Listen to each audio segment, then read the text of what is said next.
এভাবেই প্রতিবছর পদ্মার পেটে চলে যাচ্ছে বসতভিটা, কৃষিজমি ও নানান স্থাপনা। এবছরও ভাঙন আতঙ্কে রয়েছে বিভিন্ন স্থাপনা। বলছি রাজবাড়ীর গোয়ালন্দ উপজেলার কথা।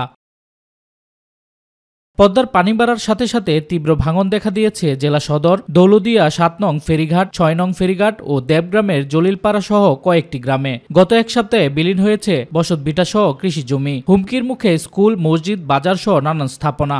এই জায়গায় যে অব্যবস্থাপনার যে বিষয়গুলো, সেটা হলো নদী থেকে বালু উত্তোলন। এই এলাকায় প্রায় ২০০০ পরিবারের বসবাস।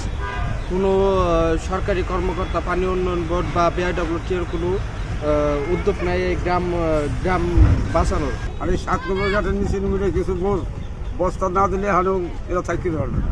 যে ভাঙন দেখা দিছে, আমরা কিছুদিনের মধ্যে নালি আমাকে সরিয়ে দেওয়া লাগবে। সরকার যদি পদক্ষেপ নেয় তাহলে আমাকে এই নদীটি তাহলে মনে করেন আমরা থাকতে পারবো না। পদ্মার ভাঙনে একদিকে যেমন নিঃস্ব হচ্ছে হাজার হাজার পরিবার, তেমনি ভয়াবহ পদ্মার ভাঙনে গোয়ালন্দের মানচিত্র থেকে বিলীন হওয়ার পথে দৌলদিয়া ও দেবগ্রাম ইউনিয়ন। দ্রুত ব্যবস্থা না নিলে বড় ক্ষতির শঙ্কা নদীপাড়ের মানুষের। দেখুন, যখন ফেরিটা সাইডে যায় ৭ নম্বর ঘাটটা কত বাড়ির উপর কত চাপ পড়ে।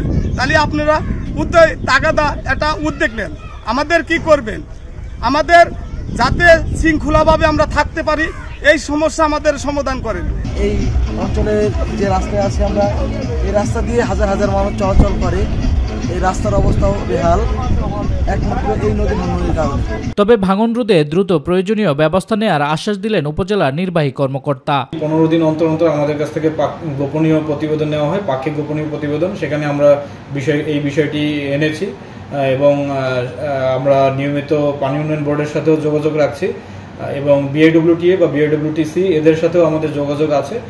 প্রয়োজন অনুযায়ী আমরা ব্যবস্থা নিতে পারবো বলে আশা রাখছি। রাজবাড়ীতে পদ্মা নদীর ভাঙন রোধে অস্থায়ী নয়, টেকসই বাচ্চা স্থানীয়রা।